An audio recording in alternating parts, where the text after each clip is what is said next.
옛날 옛적 어느 고을에 머슴살이를 하던 개똥이가 있었습니다. 태어날 때부터 한평생 양반댁 밑에서 일하는 남자였지요. 개똥이는 매우 부지런한 남자였습니다. 나무를 하러 갈 때마다 숲속에 있는 개미들을 구경하는 것이 취미였습니다. 열심히 먹이를 짊어지고 가는 개미들을 보고 있으면 마치 자신을 보는 것 같았답니다. 오늘도 아주 열심히 하는구나. 나도 너희들처럼 앞만 보며 또벅또벅 걸어 나가야지.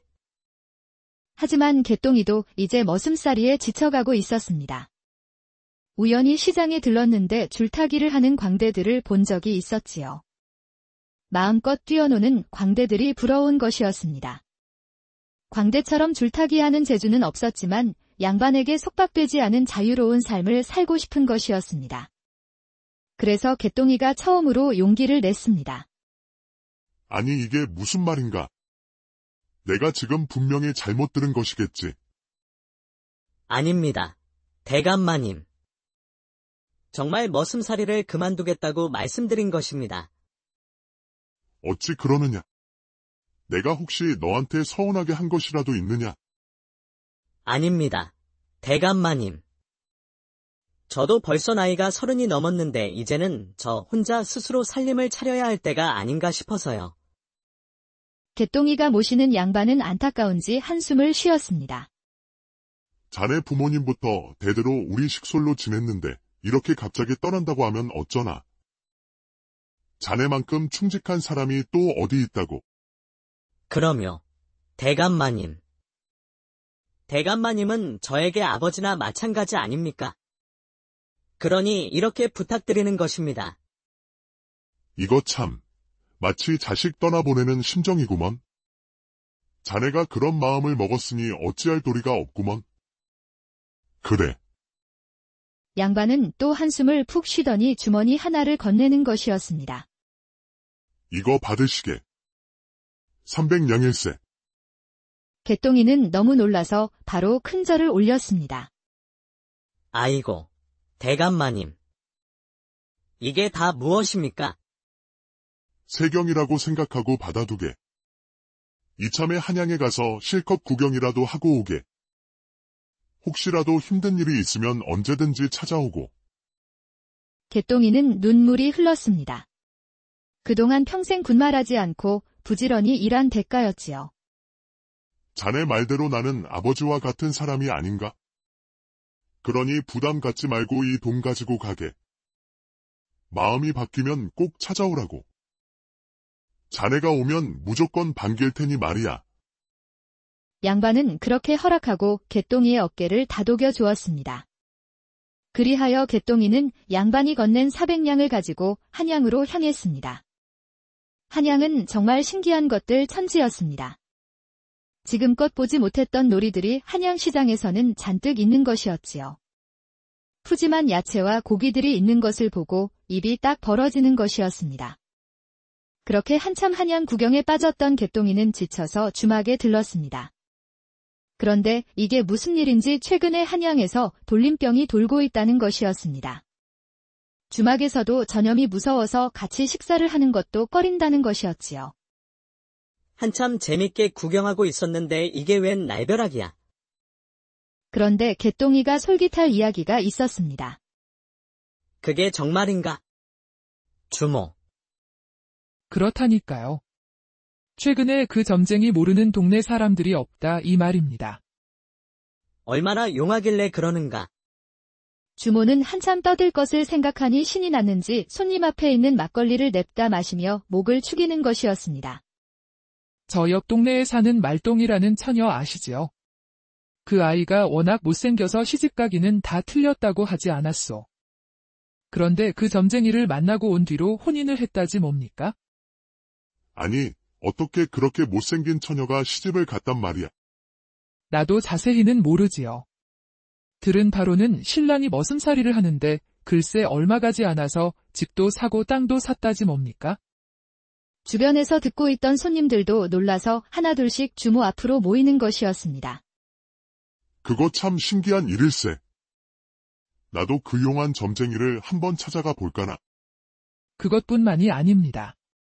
이건 제가 슬쩍 들은 얘기인데 한 젊은 총각은 처녀의 가슴에 점이 있다는 것을 맞췄다는 거 아니겠어요? 그건 또 무슨 말인가? 가슴에 있는 점을 맞히는 남자가 신랑감이라고 꿈을 꿨다지 뭡니까? 그 용한 점쟁이가 그것을 다 알고 총각에게 귀띔을 해준 것이지요. 개똥이는 어떻게든 홀로 서기를 하고 싶었습니다. 양반이 언제든지 찾아오라고 했지만 사나이라면 한번 결심한 것을 밀고 나가야겠지요. 그래서 개똥이도 그 점쟁이를 찾아갔습니다. 점쟁이 집에 도착한 개똥이는 놀랄 수밖에 없었습니다. 이미 소문을 듣고 찾아온 손님들로 붐비는 것이었지요. 개똥이는 하루 종일 기다려도 점쟁이를 만날 수가 없었습니다. 그렇게 닷새를 기다리던 끝에 점쟁이를 겨우 만날 수 있었습니다. 정말 많이 기다렸네. 그래도 자네는 운이 좋은 편이구먼. 그래. 점쟁이는 개똥이를 보자마자 뜬금없는 말부터 꺼냈습니다. 이제 처음 본 사람한테 많이 기다렸다니, 게다가 운이 좋다는 말은 또 무슨 뜻일까요? 그게 무슨 말씀입니까? 닷새나 기다리다가 이제 겨우 찾아왔단 말입니다. 그러니 운이 좋단 말일세. 저기 옆 동네에 사는 칠복이라는 머슴은 말이야. 한 달을 기다려서 날 만났다네? 지금은 큰돈을 만지는 상인이 됐다지. 그것이 사실입니까? 그럼 저도 그렇게 큰 돈을 만질 수 있습니까? 그야 당연하지. 자네가 가진 재산을 모두 내놓으면 팔자를 고칠 수가 있다네. 재산을 전부 내놓으라니. 저도 머슴이라서 가진 돈이 별로 없습니다. 지금 330냥 정도 남았는가? 개똥이는 깜짝 놀랐습니다. 양반이 건넸던 400냥에서 숙식을 좀 빼고 났더니 정확히 330냥이 남은 것이었습니다. 그것을 영감님이 어찌 아셨습니까? 그 정도도 못 맞히면 점쟁이라고 할 수 없지. 그 330냥을 전부 나에게 주면 팔자를 고쳐주겠네? 하지만 개똥이는 선뜻 내놓을 수가 없었습니다. 잘못해서 돈을 다 잃어버리면 다시 양반 댁에 고개 숙이고 들어가야 하니까요. 저는 대감 마님하고 약속을 했습니다. 반드시 제가 스스로 살림을 차리겠다고 말이에요. 그런데 이 돈을 갑자기 다 잃어버리면 저는 어쩌란 말입니까? 이 사람이 속만 좁았나? 여기까지 찾아온 것을 보면 이미 나에 대한 이야기는 들었을 텐데. 개똥이는 땅이 꺼져라 한숨을 쉬었습니다. 정말 이 점쟁이를 믿고 전 재산을 내놓아도 괜찮을까요? 결국 개똥이는 마지못해 330냥을 모두 내놓았습니다. 점쟁이는 음흉하게 웃더니 330냥을 챙기는 것이었습니다. 이제부터 내 말대로 하면 된다네. 혹여 그것이 이상하더라도 무조건 따라야 하네. 알겠는가? 무슨 일을 시키려고 그러십니까? 여기서 몇 곡에 넘어가면 골짜기 하나가 나온다네. 오늘 밤은 무조건 그곳에서 묵도록 하게. 골짜기라고 하신다면 개똥이는 기겁하고 말았습니다. 그곳은 돌림병으로 죽은 사람들이 있는 곳이었지요. 갑자기 돌림병으로 죽은 사람들을 처리할 수가 없으니 골짜기에 몰아넣은 것이었습니다. 어찌 저에게 그런 험한 곳으로 가란 말씀입니까? 하지만 점쟁이는 헛기침을 한 번 하고는 개똥이를 똑바로 쳐다보는 것이었습니다. 내 말대로 해야 한다고 분명히 말하지 않았는가? 안 하면 팔자를 고칠 수가 없을 것이니? 그건 저보고 그냥 죽으라는 말씀 아닙니까? 이거 전부 사기가 아닙니까? 그러자 점쟁이가 또 한 번 헛기침을 크게 하는 것이었습니다. 아무 일도 하지 않으면 아무런 일도 일어나지 않는 법일세. 그때 밖에서 건장한 머슴들이 들어왔습니다. 그러면서 개똥이를 양팔로 잡고 끌어내는 것이 아니겠어요? 그렇게 개똥이는 골짜기로 끌려가는 것이었습니다. 점쟁이는 신이 난 얼굴을 하고 있었지요. 개똥이가 골짜기에 다 도달했을 때는 해가 떨어졌습니다. 그러니 개똥이는 더 무서울 수밖에 없었지요. 이대로 끌려갔다가는 죽은 목숨이 되게 뻔하지. 개똥이는 자신을 끌고 가는 머슴들을 뿌리치고 젖먹던 힘까지 내서 도망쳤습니다. 사력을 다해 뛴 개똥이는 겨우 머슴들을 따돌릴 수 있었지요. 용악인 개뿔. 다시 돌아가서 뺏긴 돈을 반드시 찾아올 것이다. 그런데 이게 무슨 일인지? 골짜기를 나서려는데 어디서 신음소리가 들리는 것이었습니다. 개똥이는 너무 놀라서 주변을 두리번거렸지요. 아이고, 이건 여인의 목소리가 아닌가? 개똥이는 태어나서 그렇게 가녀린 여인의 목소리를 들어본 적이 없었습니다. 도저히 발이 떨어지지 않는 것이었지요. 떠나려고 할 때마다 신음소리가 더 간절하게 들리는 것이었습니다. 결국 개똥이는 다시 골짜기로 돌아와서 주변을 두리번거렸습니다. 그런데 그때 웬 비구니 한 명이 바닥에 그대로 쓰러져 있는 것이 아니겠어요? 개똥이는 이것이 꿈인가 하고 볼까지 꼬집었답니다. 이보시오. 정신 좀 차려보시오. 하지만 비구니는 무슨 이유 때문인지 입을 제대로 열지 못했습니다. 그저 신음소리만 들릴 뿐이었지요. 아이고, 절에 계셔야 할 분이 왜 이런 곳에 계십니까? 이건 뭔가 한참 잘못됐네. 그려. 개똥이는 한동안 갈팡질팡하다 비구니를 냅다 업었습니다.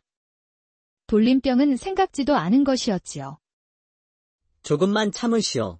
곧 의원한테 바래다 드릴 테니. 하지만 고을에 있는 의원들은 비구니를 받아주지 않는 것이었습니다. 골짜기에서 데리고 왔다고 하니 다들거리는 것이었지요. 어떤 의원은 재수 붙었다면서 오히려 개똥이를 내쫓는 것이었습니다. 사람들 인심이 이리 안 좋아서야. 개똥이는 하는 수 없이 구석에 있는 주막을 거처로 잡았습니다. 주모에게는 비밀로 하고 방에 비구니를 눕힌 것이었습니다. 조금만 기다리십시오. 제가 곧 약재를 가져오겠습니다. 개똥이는 비구니를 눕히고는 얼른 근처에 있는 의원을 찾아갔습니다. 비구니의 상태를 설명하고는 약재만 구입한 것이었습니다. 어떤 의원은 설마 돌림병을 얘기하는 것이라면 소용이 없다고 토로하는 것이었지요. 하지만 우리 개똥이는 좌절하지 않았습니다. 그렇게 험한 골짜기에서 업어왔으니 어떻게든 살리고야 말겠다고 다짐하였지요. 여기 약재 가져왔습니다. 의원님이 말씀하시길 어느 정도 기운은 차릴 수 있다고 하더이다. 힘드시겠지만 억지로라도 입에 넣으시지요. 그러자 비구니는 눈을 개슴츠레 뜨면서 억지로 약을 입안에 넣는 것이었습니다. 개똥이는 희망적인 미소를 짓더니 수저로 약을 떠서 비구니 입에 넣어 주었습니다. 그렇게 보름이 지났습니다. 계속 누워있기만 하던 비구니가 조금씩 기운을 차리는 것이었습니다. 그동안 개똥이는 주마기를 도우면서 생계를 이어가고 있었습니다. 점쟁이에게 찾아가서 330냥을 돌려받으려고 했지만 건장한 머슴들이 막고 서 있으니 도리가 없는 것이었지요. 이렇게 사기를 당하다니? 아이고, 내 팔자야. 결국 대감마님 밑으로 다시 들어가야 되겠구먼? 그제야 정신을 차린 비구니는 개똥이에게 절을 올렸습니다. 정말 감사합니다. 도련님이 저를 살리셨습니다. 할 일을 했을 뿐입니다. 그런데 여승께서 어찌 그 험한 곳에 계셨습니까? 그러자 비구니는 아무 말도 하지 못하고 입을 닫아버리는 것이었습니다. 여승께서도 사연이 있으신가 봅니다. 저도 말 못할 사연이 있으니 이해합니다. 다시 절로 돌아가셔야겠지요.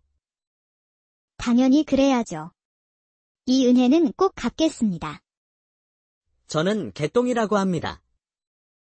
부담 갖지 말고 힘이 들면 언제든지 찾아오십시오.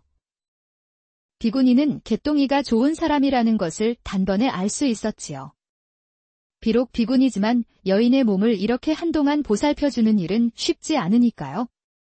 그렇게 비구니는 떠났고 개똥이는 당분간 주막에서 일하기로 했습니다.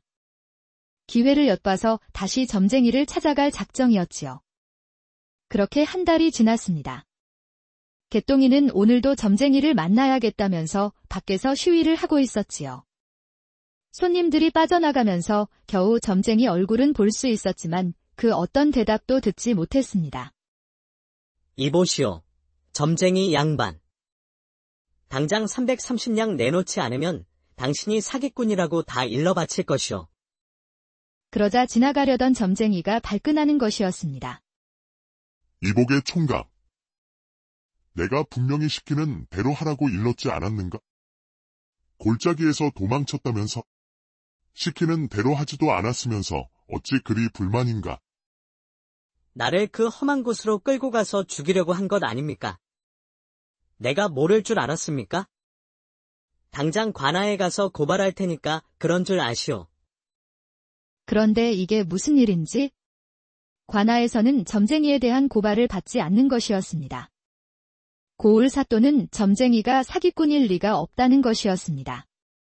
그렇게 개똥이는 허망하게 주막으로 돌아와야 했습니다. 그런데 이게 무슨 일인지 주막에 들어가려고 하는데 낯이 익은 사람이 보이는 것이었습니다. 선비 차림이었지만 이상하게 자꾸 눈길이 가는 것이었지요. 이상하다. 저 선비 양반을 어디서 봤더라? 개똥이는 이상해서 그 선비를 따라갔습니다. 선비는 시장 주변을 거닐더니 다른 선비를 만나는 것이었습니다. 은밀히 훔쳐보던 개똥이는 고개를 갸웃했습니다. 저 선비를 내가 어디서 봤더라?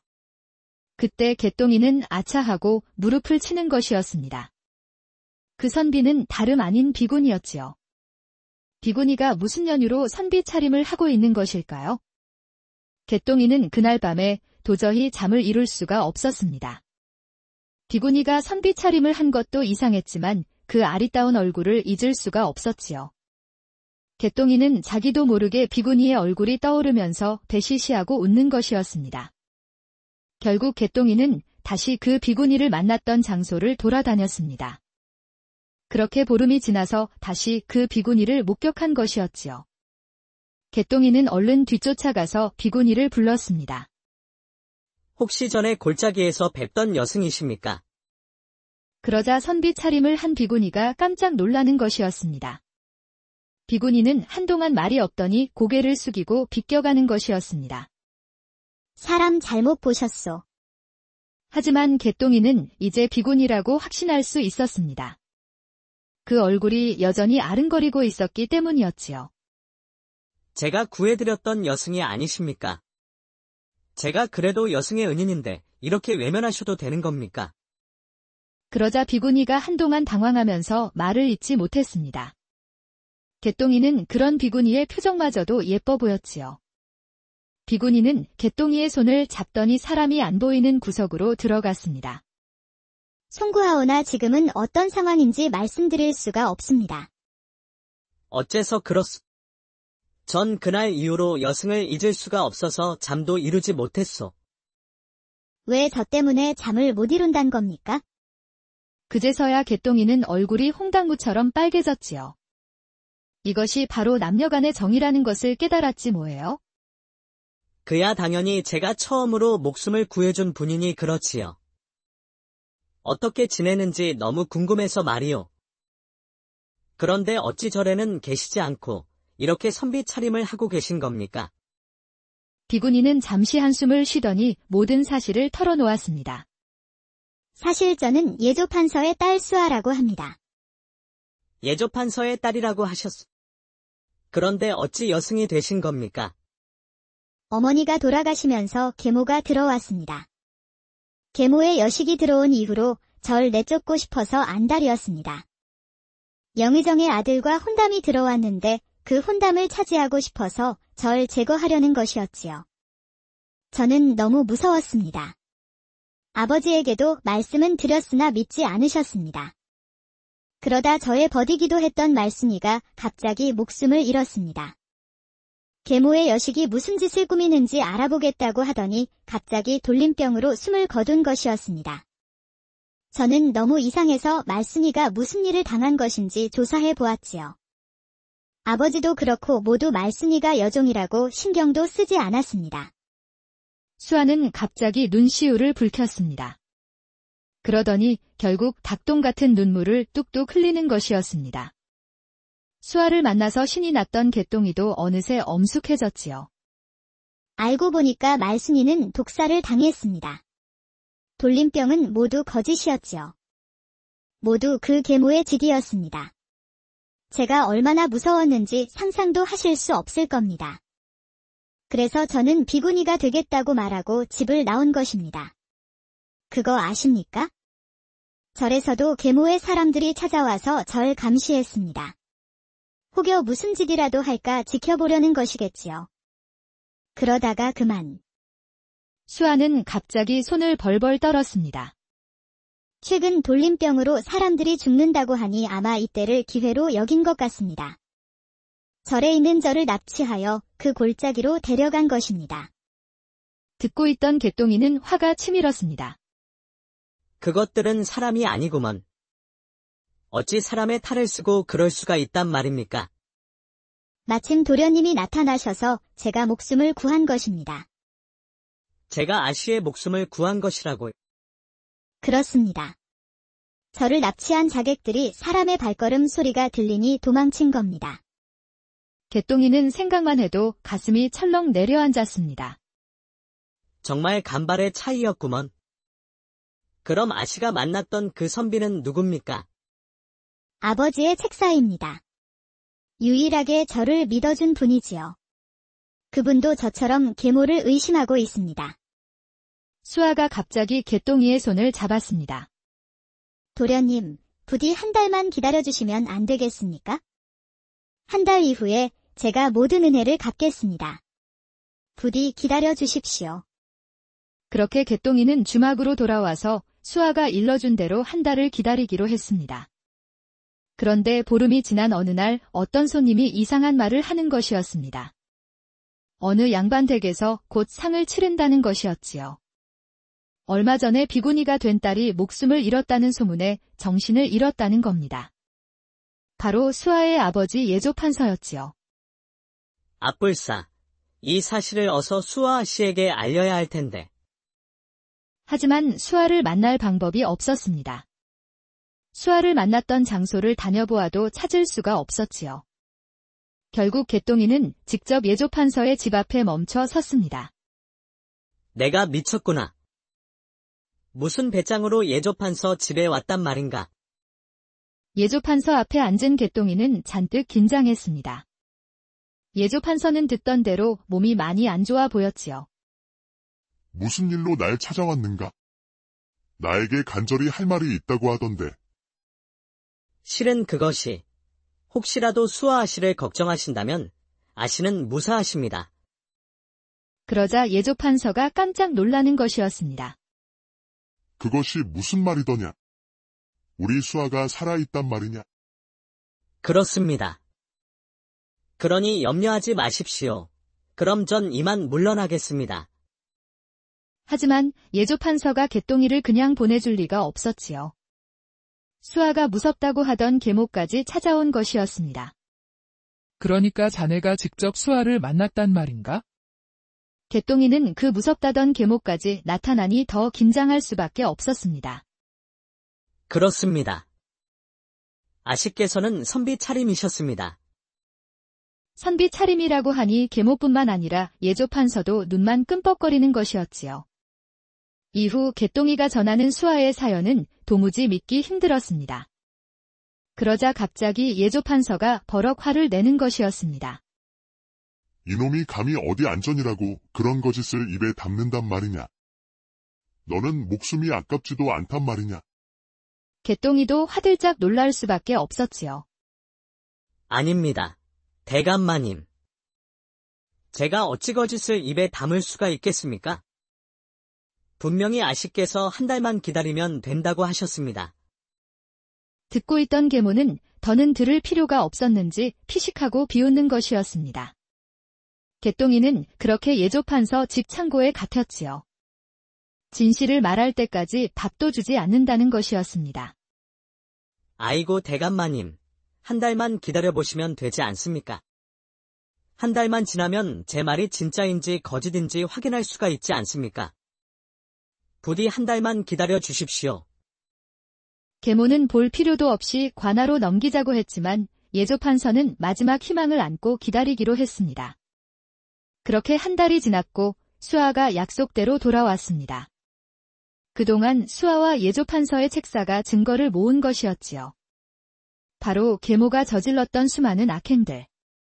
관아에서도 이미 계모의 범죄를 확인했답니다. 이제 남자처럼 선비 변장을 할 필요도 없었지요.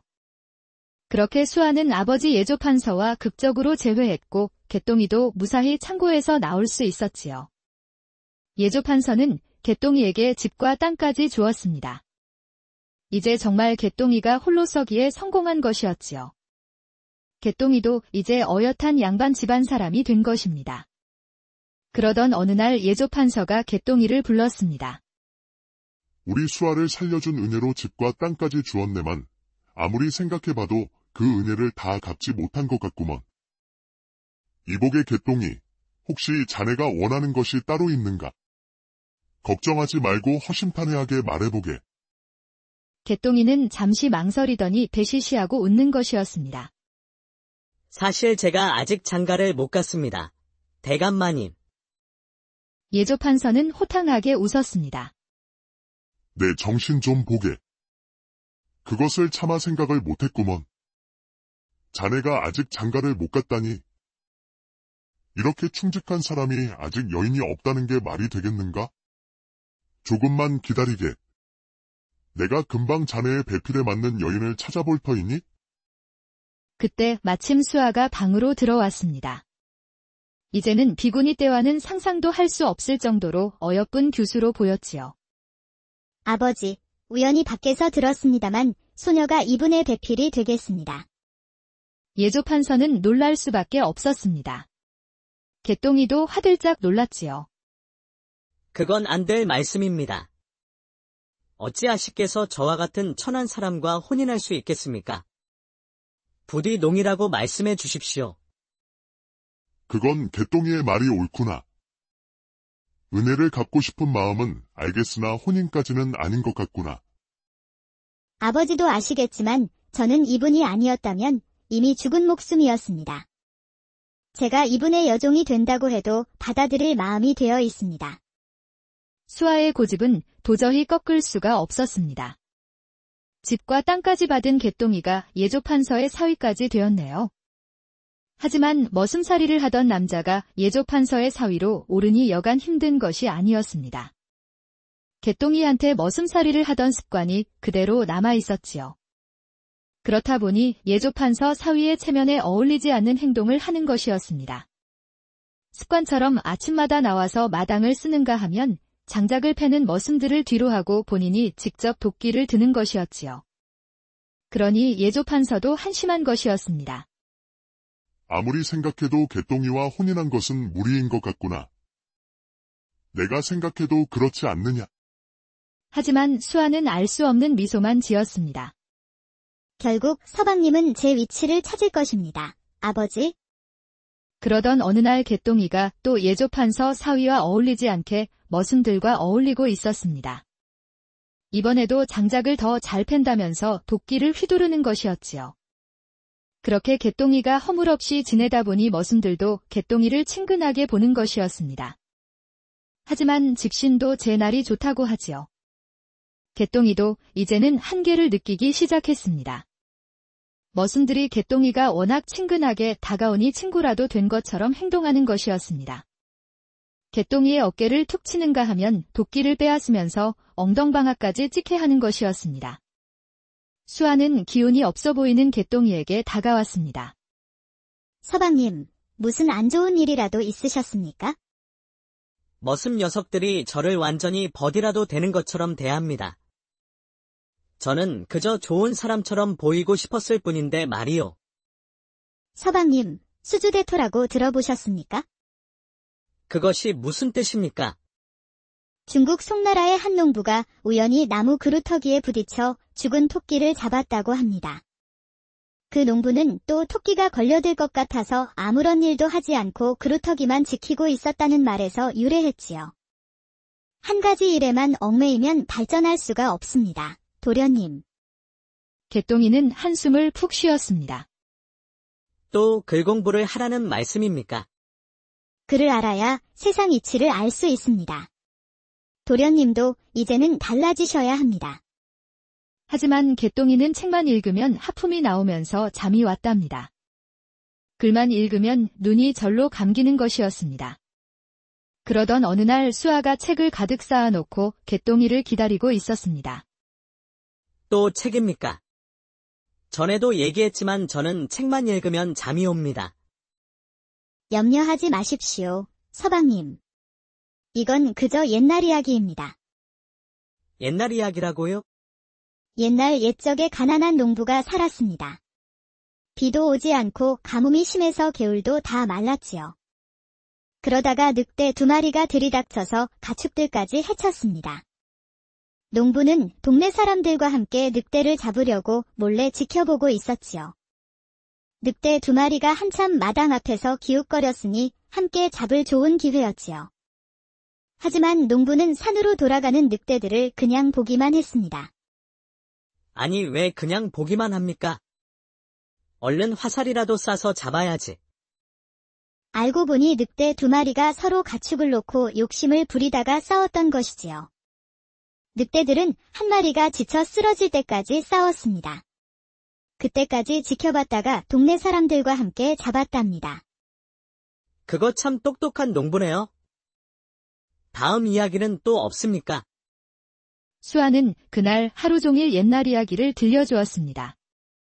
개똥이는 옛날 이야기가 재밌어서 자정이 넘어도 잠이 오지 않았지요. 그러다 수아가 책을 덮었습니다. 이제는 서방님이 읽으세요. 옛날 이야기는 재미가 있으니 글 공부에도 도움이 될 것입니다. 개똥이는 실망한 얼굴이었지만 수아의 말대로 글 공부에 재미를 붙이기 시작했습니다. 나중에는 글이 알고 싶어져서 서당에도 들어갔습니다. 아이들과 함께 공부를 하고 있으니 예조판서는 정말 창피했답니다. 아버지, 다 저에게 생각이 있으니 너무 염려하지 마십시오. 사연을 들은 예조판서는 껄껄하고 웃는 것이었습니다. 그건 내가 너에게 글 공부를 시킬 때 써먹었던 거 아니냐? 그렇습니다. 아버지. 저도 어릴 때 책 읽는 것이 얼마나 싫었습니까? 아버지 방법을 그대로 썼습니다. 그렇게 세월이 흘렀고 개똥이는 이제 어엿한 선비가 되었습니다. 누가 봐도 양반 사람처럼 보였지요. 개똥이와 잘 지냈던 머슴들도 못 알아볼 정도였습니다. 마당을 청소하고 장작을 패던 습관도 모두 사라졌답니다. 오늘도 글 공부를 마치고 집으로 돌아가는데 집 앞에서 울음소리가 들리는 것이었습니다. 어르신, 무슨 병고라도 있습니까? 세상에, 이 집에 이사를 온 부부가 하루아침에 요절했다지 뭡니까? 이사를 온 지가 일주일도 안 됐다고 하던데, 그 소문이 아무래도 사실인가 보네? 무슨 소문 말씀입니까? 이 집에 이사를 온 사람들은 1년도 되지 않아서 모두 죽는다고 말이지요. 얼마나 무서운 소문입니까? 그런데 개똥이는 희미한 미소를 짓는 것이었습니다. 그날 밤에 개똥이는 예조판서와 술을 마시며 놀라운 이야기를 했습니다. 자네, 지금 그게 무슨 말인가? 이사를 가겠다는 말인가? 그렇습니다. 장인어른. 안 그래도 장인어른이 물려준 집에 얹어 사는 것 같아 송구했습니다. 무슨 그리 섭섭한 소리를 하는가? 나는 자네가 이렇게 어엿한 선비가 된 것만으로도 감사할 따름이네. 그러니 너무 부담 갖지 말게나. 예조판서는 개똥이가 이사를 갈 집에 대해서도 놀랄 수밖에 없었습니다. 그렇게 위험한 곳을 왜 간단 말인가? 그러다 진짜 큰일이라도 나면 어쩌려고. 광명정대하다는 말이 있지 않습니까? 제 행실이 떳떳하다면 아무리 사악해도 이겨낼 수 있을 것입니다. 부인이 말하길 장인어른께서 늘 하시던 말씀이라고 들었습니다. 우려하던 예조판서는 결국 호탕하게 웃는 것이었습니다. 그리하여 개똥이와 수아는 그 무서운 기와집으로 이사를 갔습니다. 함께 짐을 나르던 머슴들도 무서워서 다들 도망을 가는 것이었지요. 남은 사람은 개똥이와 수아뿐이었습니다. 송구하오, 부인. 이런 집으로 갑자기 이사를 오게 돼서. 전 오히려 서방님의 배포에 감복하였습니다. 분명히 이 집에 문제가 있을 것입니다. 그 문제만 해결하면 정말 좋은 집이 아닙니까? 수아의 말대로 기와집은 겉보기에 정말 훌륭했습니다. 양반들 누구라도 이 기와집에서 살고 싶을 정도였지요. 그런데 개똥이는 의미심장한 미소를 짓더니 기와집에 있는 것들을 모두 엉망으로 만드는 것이었습니다. 이게 어인 일입니까, 서방님? 부인은 저를 믿으시오. 당연히 믿지요. 그럼 저만 믿고 그대로 따라만 주시오. 그날 밤 수아는 개똥이가 엉망으로 만든 방에서 바느질을 하고 있었습니다. 옆에 있던 개똥이는 조용히 글을 읽고 있었지요. 방은 마치 태풍이라도 지나간 것처럼 엉망이었지요. 수아가 한참 바느질을 하고 있는 그때 문이 열리더니 인상이 험악한 사내가 들어왔습니다. 수아와 개똥이는 숨이 멎는 듯했지만 겨우 정신을 차릴 수 있었지요. 사내는 당장이라도 수아와 개똥이를 해칠 것 같았지만 무슨 이유 때문인지 옛날 옛적 어느 고을에 머슴살이를 하던 개똥이가 있었습니다. 태어날 때부터 한평생 양반댁 밑에서 일하는 남자였지요. 개똥이는 매우 부지런한 남자였습니다. 나무를 하러 갈 때마다 숲속에 있는 개미들을 구경하는 것이 취미였습니다. 열심히 먹이를 짊어지고 가는 개미들을 보고 있으면 마치 자신을 보는 것 같았답니다. 오늘도 아주 열심히 하는구나. 나도 너희들처럼 앞만 보며 또벅또벅 걸어 나가야지. 하지만 개똥이도 이제 머슴살이에 지쳐가고 있었습니다. 우연히 시장에 들렀는데 줄타기를 하는 광대들을 본 적이 있었지요. 마음껏 뛰어노는 광대들이 부러운 것이었습니다. 광대처럼 줄타기하는 재주는 없었지만 양반에게 속박되지 않은 자유로운 삶을 살고 싶은 것이었습니다. 그래서 개똥이가 처음으로 용기를 냈습니다. 아니 이게 무슨 말인가? 내가 지금 분명히 잘못 들은 것이겠지. 아닙니다. 대감마님. 정말 머슴살이를 그만두겠다고 말씀드린 것입니다. 어찌 그러느냐? 내가 혹시 너한테 서운하게 한 것이라도 있느냐? 아닙니다. 대감마님. 저도 벌써 나이가 30이 넘었는데 이제는 저 혼자 스스로 살림을 차려야 할 때가 아닌가 싶어서요. 개똥이가 모시는 양반은 안타까운지 한숨을 쉬었습니다. 자네 부모님부터 대대로 우리 식솔로 지냈는데 이렇게 갑자기 떠난다고 하면 어쩌나? 자네만큼 충직한 사람이 또 어디 있다고? 그럼요. 대감마님. 대감마님은 저에게 아버지나 마찬가지 아닙니까? 그러니 이렇게 부탁드리는 것입니다. 이거 참, 마치 자식 떠나보내는 심정이구먼. 자네가 그런 마음을 먹었으니 어찌할 도리가 없구먼. 그래. 양반은 또 한숨을 푹 쉬더니 주머니 하나를 건네는 것이었습니다. 이거 받으시게. 300냥일세. 개똥이는 너무 놀라서 바로 큰 절을 올렸습니다. 아이고, 대감마님. 이게 다 무엇입니까? 세경이라고 생각하고 받아두게. 이참에 한양에 가서 실컷 구경이라도 하고 오게. 혹시라도 힘든 일이 있으면 언제든지 찾아오고. 개똥이는 눈물이 흘렀습니다. 그동안 평생 군말하지 않고 부지런히 일한 대가였지요. 자네 말대로 나는 아버지와 같은 사람이 아닌가? 그러니 부담 갖지 말고 이 돈 가지고 가게. 마음이 바뀌면 꼭 찾아오라고. 자네가 오면 무조건 반길 테니 말이야. 양반은 그렇게 허락하고 개똥이의 어깨를 다독여 주었습니다. 그리하여 개똥이는 양반이 건넨 400냥을 가지고 한양으로 향했습니다.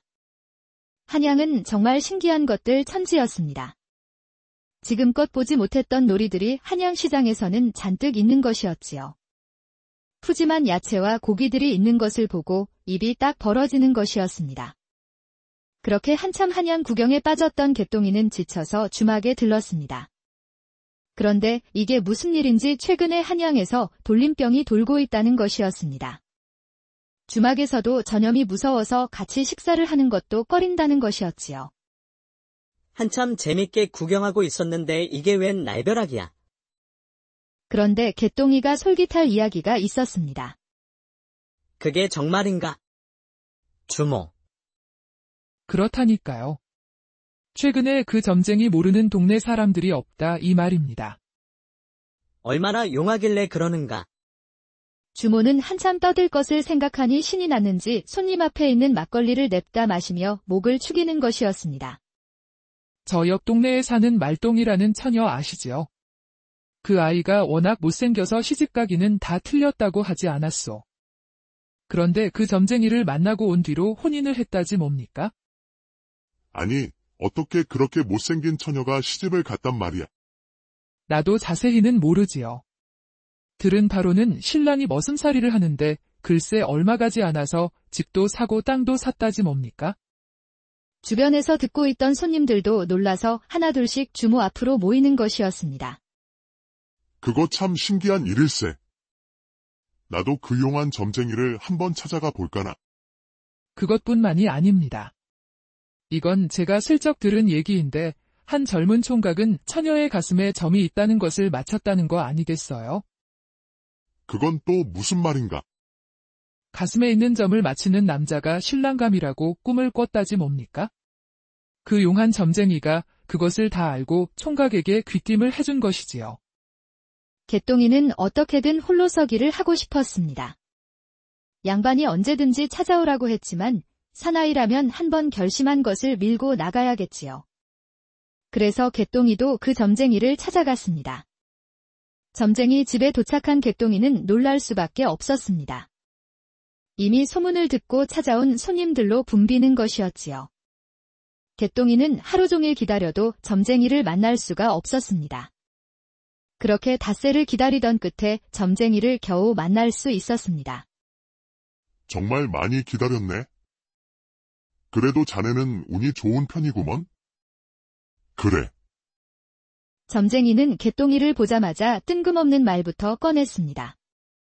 이제 처음 본 사람한테 많이 기다렸다니, 게다가 운이 좋다는 말은 또 무슨 뜻일까요?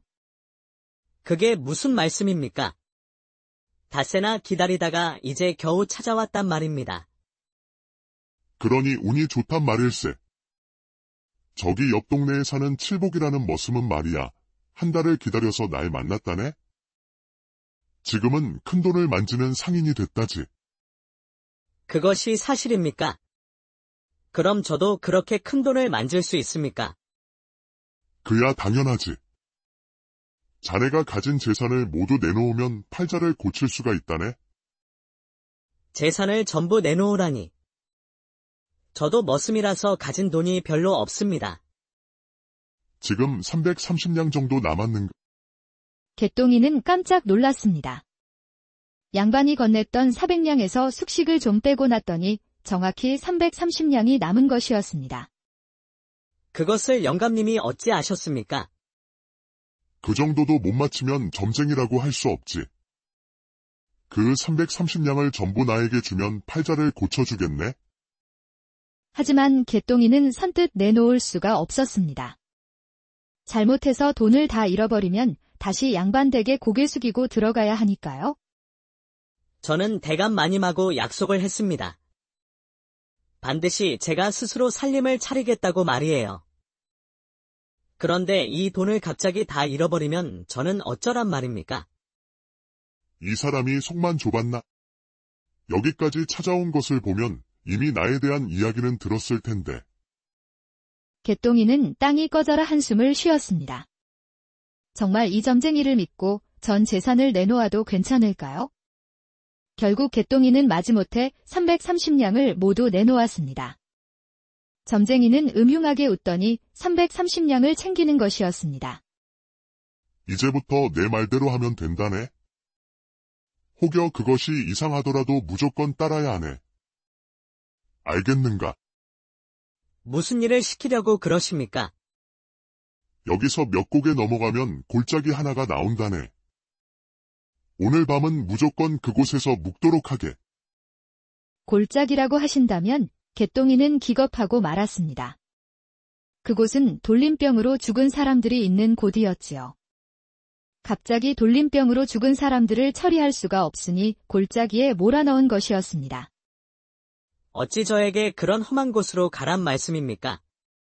하지만 점쟁이는 헛기침을 한 번 하고는 개똥이를 똑바로 쳐다보는 것이었습니다. 내 말대로 해야 한다고 분명히 말하지 않았는가? 안 하면 팔자를 고칠 수가 없을 것이니? 그건 저보고 그냥 죽으라는 말씀 아닙니까? 이거 전부 사기가 아닙니까? 그러자 점쟁이가 또 한 번 헛기침을 크게 하는 것이었습니다.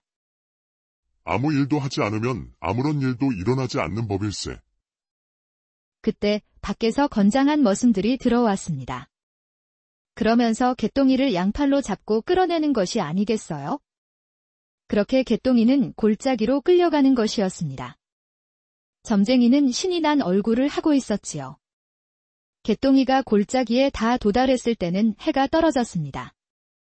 그러니 개똥이는 더 무서울 수밖에 없었지요. 이대로 끌려갔다가는 죽은 목숨이 되게 뻔하지. 개똥이는 자신을 끌고 가는 머슴들을 뿌리치고 젖먹던 힘까지 내서 도망쳤습니다. 사력을 다해 뛴 개똥이는 겨우 머슴들을 따돌릴 수 있었지요. 용악인 개뿔. 다시 돌아가서 뺏긴 돈을 반드시 찾아올 것이다. 그런데 이게 무슨 일인지? 골짜기를 나서려는데 어디서 신음소리가 들리는 것이었습니다. 개똥이는 너무 놀라서 주변을 두리번거렸지요. 아이고, 이건 여인의 목소리가 아닌가. 개똥이는 태어나서 그렇게 가녀린 여인의 목소리를 들어본 적이 없었습니다. 도저히 발이 떨어지지 않는 것이었지요. 떠나려고 할 때마다 신음소리가 더 간절하게 들리는 것이었습니다. 결국 개똥이는 다시 골짜기로 돌아와서 주변을 두리번거렸습니다. 그런데 그때 웬 비구니 한 명이 바닥에 그대로 쓰러져 있는 것이 아니겠어요? 개똥이는 이것이 꿈인가 하고 볼까지 꼬집었답니다. 이보시오. 정신 좀 차려보시오. 하지만 비구니는 무슨 이유 때문인지 입을 제대로 열지 못했습니다. 그저 신음소리만 들릴 뿐이었지요. 아이고, 절에 계셔야 할 분이 왜 이런 곳에 계십니까? 이건 뭔가 한참 잘못됐네. 그려. 개똥이는 한동안 갈팡질팡하다 비구니를 냅다 업었습니다. 돌림병은 생각지도 않은 것이었지요. 조금만 참으시오. 곧 의원한테 바래다 드릴 테니. 하지만 고을에 있는 의원들은 비구니를 받아주지 않는 것이었습니다. 골짜기에서 데리고 왔다고 하니 다들거리는 것이었지요. 어떤 의원은 재수 붙었다면서 오히려 개똥이를 내쫓는 것이었습니다. 사람들 인심이 이리 안 좋아서야. 개똥이는 하는 수 없이 구석에 있는 주막을 거처로 잡았습니다. 주모에게는 비밀로 하고 방에 비구니를 눕힌 것이었습니다. 조금만 기다리십시오. 제가 곧 약재를 가져오겠습니다. 개똥이는 비구니를 눕히고는 얼른 근처에 있는 의원을 찾아갔습니다. 비구니의 상태를 설명하고는 약재만 구입한 것이었습니다. 어떤 의원은 설마 돌림병을 얘기하는 것이라면 소용이 없다고 토로하는 것이었지요. 하지만 우리 개똥이는 좌절하지 않았습니다. 그렇게 험한 골짜기에서 업어왔으니 어떻게든 살리고야 말겠다고 다짐하였지요. 여기 약재 가져왔습니다. 의원님이 말씀하시길 어느 정도 기운은 차릴 수 있다고 하더이다. 힘드시겠지만 억지로라도 입에 넣으시지요. 그러자 비구니는 눈을 개슴츠레 뜨면서 억지로 약을 입안에 넣는 것이었습니다. 개똥이는 희망적인 미소를 짓더니 수저로 약을 떠서 비구니 입에 넣어 주었습니다. 그렇게 보름이 지났습니다. 계속 누워있기만 하던 비구니가 조금씩 기운을 차리는 것이었습니다. 그동안 개똥이는 주마기를 도우면서 생계를 이어가고 있었습니다. 점쟁이에게 찾아가서 330냥을 돌려받으려고 했지만 건장한 머슴들이 막고 서 있으니 도리가 없는 것이었지요. 이렇게 사기를 당하다니? 아이고, 내 팔자야. 결국 대감마님 밑으로 다시 들어가야 되겠구먼? 그제야 정신을 차린 비구니는 개똥이에게 절을 올렸습니다. 정말 감사합니다. 도련님이 저를 살리셨습니다. 할 일을 했을 뿐입니다. 그런데 여승께서 어찌 그 험한 곳에 계셨습니까? 그러자 비구니는 아무 말도 하지 못하고 입을 닫아버리는 것이었습니다. 여승께서도 사연이 있으신가 봅니다. 저도 말 못할 사연이 있으니 이해합니다. 다시 절로 돌아가셔야겠지요. 당연히 그래야죠. 이 은혜는 꼭 갚겠습니다. 저는 개똥이라고 합니다. 부담 갖지 말고 힘이 들면 언제든지 찾아오십시오. 비구니는 개똥이가 좋은 사람이라는 것을 단번에 알 수 있었지요. 비록 비구니지만 여인의 몸을 이렇게 한동안 보살펴주는 일은 쉽지 않으니까요. 그렇게 비구니는 떠났고 개똥이는 당분간 주막에서 일하기로 했습니다. 기회를 엿봐서 다시 점쟁이를 찾아갈 작정이었지요. 그렇게 한 달이 지났습니다. 개똥이는 오늘도 점쟁이를 만나야겠다면서 밖에서 시위를 하고 있었지요. 손님들이 빠져나가면서 겨우 점쟁이 얼굴은 볼 수 있었지만 그 어떤 대답도 듣지 못했습니다. 이보시오, 점쟁이 양반. 당장 330냥 내놓지 않으면 당신이 사기꾼이라고 다 일러바칠 것이오. 그러자 지나가려던 점쟁이가 발끈하는 것이었습니다. 이복의 총각. 내가 분명히 시키는 대로 하라고 일렀지 않았는가? 골짜기에서 도망쳤다면서? 시키는 대로 하지도 않았으면서 어찌 그리 불만인가? 나를 그 험한 곳으로 끌고 가서 죽이려고 한 것 아닙니까? 내가 모를 줄 알았습니까? 당장 관아에 가서 고발할 테니까 그런 줄 아시오. 그런데 이게 무슨 일인지? 관아에서는 점쟁이에 대한 고발을 받지 않는 것이었습니다. 고을 사또는 점쟁이가 사기꾼일 리가 없다는 것이었습니다.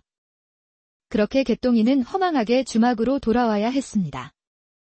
그런데 이게 무슨 일인지 주막에 들어가려고 하는데 낯이 익은 사람이 보이는 것이었습니다.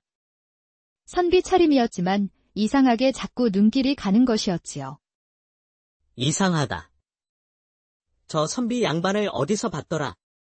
개똥이는 이상해서 그 선비를 따라갔습니다. 선비는 시장 주변을 거닐더니 다른 선비를 만나는 것이었습니다. 은밀히 훔쳐보던 개똥이는 고개를 갸웃했습니다. 저 선비를 내가 어디서 봤더라? 그때 개똥이는 아차하고 무릎을 치는 것이었습니다. 그 선비는 다름 아닌 비구니였지요. 비구니가 무슨 연유로 선비 차림을 하고 있는 것일까요? 개똥이는 그날 밤에 도저히 잠을 이룰 수가 없었습니다.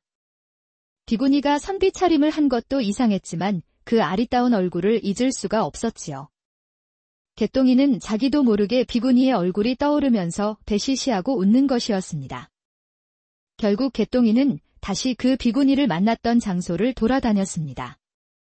그렇게 보름이 지나서 다시 그 비구니를 목격한 것이었지요. 개똥이는 얼른 뒤쫓아가서 비구니를 불렀습니다. 혹시 전에 골짜기에서 뵙던 여승이십니까? 그러자 선비 차림을 한 비구니가 깜짝 놀라는 것이었습니다. 비구니는 한동안 말이 없더니 고개를 숙이고 비껴가는 것이었습니다. 사람 잘못 보셨소. 하지만 개똥이는 이제 비구니라고 확신할 수 있었습니다. 그 얼굴이 여전히 아른거리고 있었기 때문이었지요. 제가 구해드렸던 여승이 아니십니까? 제가 그래도 여승의 은인인데 이렇게 외면하셔도 되는 겁니까? 그러자 비구니가 한동안 당황하면서 말을 잇지 못했습니다. 개똥이는 그런 비구니의 표정마저도 예뻐 보였지요.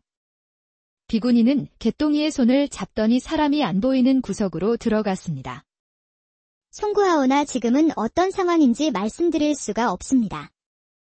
어째서 전 그날 이후로 여승을 잊을 수가 없어서 잠도 이루지 못했소. 왜 저 때문에 잠을 못 이룬단 겁니까? 그제서야 개똥이는 얼굴이 홍당무처럼 빨개졌지요. 이것이 바로 남녀간의 정이라는 것을 깨달았지 뭐예요? 그야 당연히 제가 처음으로 목숨을 구해준 분이니 그렇지요. 어떻게 지내는지 너무 궁금해서 말이요. 그런데 어찌 절에는 계시지 않고 이렇게 선비 차림을 하고 계신 겁니까? 비구니는 잠시 한숨을 쉬더니 모든 사실을 털어놓았습니다. 사실 저는 예조판서의 딸 수아라고 합니다. 예조판서의 딸이라고 하셨소. 그런데 어찌 여승이 되신 겁니까? 어머니가 돌아가시면서 계모가 들어왔습니다. 계모의 여식이 들어온 이후로 절 내쫓고 싶어서 안달이었습니다. 영의정의 아들과 혼담이 들어왔는데 그 혼담을 차지하고 싶어서 절 제거하려는 것이었지요. 저는 너무 무서웠습니다. 아버지에게도 말씀은 드렸으나 믿지 않으셨습니다. 그러다 저의 버디기도 했던 말순이가 갑자기 목숨을 잃었습니다. 계모의 여식이 무슨 짓을 꾸미는지 알아보겠다고 하더니 갑자기 돌림병으로 숨을 거둔 것이었습니다. 저는 너무 이상해서 말순이가 무슨 일을 당한 것인지 조사해 보았지요.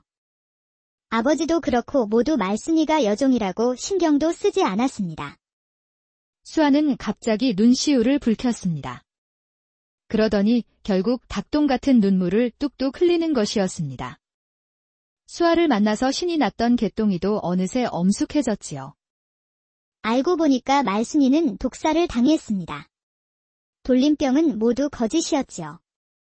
모두 그 계모의 짓이었습니다. 제가 얼마나 무서웠는지 상상도 하실 수 없을 겁니다. 그래서 저는 비구니가 되겠다고 말하고 집을 나온 것입니다. 그거 아십니까? 절에서도 계모의 사람들이 찾아와서 절 감시했습니다. 혹여 무슨 짓이라도 할까 지켜보려는 것이겠지요. 그러다가 그만. 수아는 갑자기 손을 벌벌 떨었습니다. 최근 돌림병으로 사람들이 죽는다고 하니 아마 이때를 기회로 여긴 것 같습니다. 절에 있는 저를 납치하여 그 골짜기로 데려간 것입니다. 듣고 있던 개똥이는 화가 치밀었습니다. 그것들은 사람이 아니구먼. 어찌 사람의 탈을 쓰고 그럴 수가 있단 말입니까? 마침 도련님이 나타나셔서 제가 목숨을 구한 것입니다. 제가 아씨의 목숨을 구한 것이라고. 그렇습니다. 저를 납치한 자객들이 사람의 발걸음 소리가 들리니 도망친 겁니다. 개똥이는 생각만 해도 가슴이 철렁 내려앉았습니다. 정말 간발의 차이였구먼. 그럼 아씨가 만났던 그 선비는 누굽니까? 아버지의 책사입니다. 유일하게 저를 믿어준 분이지요. 그분도 저처럼 계모를 의심하고 있습니다. 수아가 갑자기 개똥이의 손을 잡았습니다. 도련님, 부디 한 달만 기다려주시면 안 되겠습니까? 한 달 이후에 제가 모든 은혜를 갚겠습니다. 부디 기다려주십시오. 그렇게 개똥이는 주막으로 돌아와서 수아가 일러준 대로 한 달을 기다리기로 했습니다. 그런데 보름이 지난 어느 날 어떤 손님이 이상한 말을 하는 것이었습니다. 어느 양반 댁에서 곧 상을 치른다는 것이었지요. 얼마 전에 비구니가 된 딸이 목숨을 잃었다는 소문에 정신을 잃었다는 겁니다. 바로 수아의 아버지 예조판서였지요. 앞불사, 이 사실을 어서 수아 씨에게 알려야 할 텐데. 하지만 수아를 만날 방법이 없었습니다. 수아를 만났던 장소를 다녀보아도 찾을 수가 없었지요. 결국 개똥이는 직접 예조판서의 집 앞에 멈춰 섰습니다. 내가 미쳤구나. 무슨 배짱으로 예조판서 집에 왔단 말인가? 예조판서 앞에 앉은 개똥이는 잔뜩 긴장했습니다. 예조판서는 듣던 대로 몸이 많이 안 좋아 보였지요. 무슨 일로 날 찾아왔는가? 나에게 간절히 할 말이 있다고 하던데. 실은 그것이 혹시라도 수아 아씨를 걱정하신다면 아씨는 무사하십니다. 그러자 예조판서가 깜짝 놀라는 것이었습니다. 그것이 무슨 말이더냐? 우리 수아가 살아있단 말이냐? 그렇습니다. 그러니 염려하지 마십시오. 그럼 전 이만 물러나겠습니다. 하지만 예조판서가 개똥이를 그냥 보내줄 리가 없었지요. 수아가 무섭다고 하던 계모까지 찾아온 것이었습니다. 그러니까 자네가 직접 수아를 만났단 말인가? 개똥이는 그 무섭다던 계모까지 나타나니 더 긴장할 수밖에 없었습니다. 그렇습니다. 아씨께서는 선비 차림이셨습니다. 선비 차림이라고 하니 계모뿐만 아니라 예조판서도 눈만 끔뻑거리는 것이었지요. 이후 개똥이가 전하는 수아의 사연은 도무지 믿기 힘들었습니다. 그러자 갑자기 예조판서가 버럭 화를 내는 것이었습니다. 이놈이 감히 어디 안전이라고 그런 거짓을 입에 담는단 말이냐. 너는 목숨이 아깝지도 않단 말이냐. 개똥이도 화들짝 놀랄 수밖에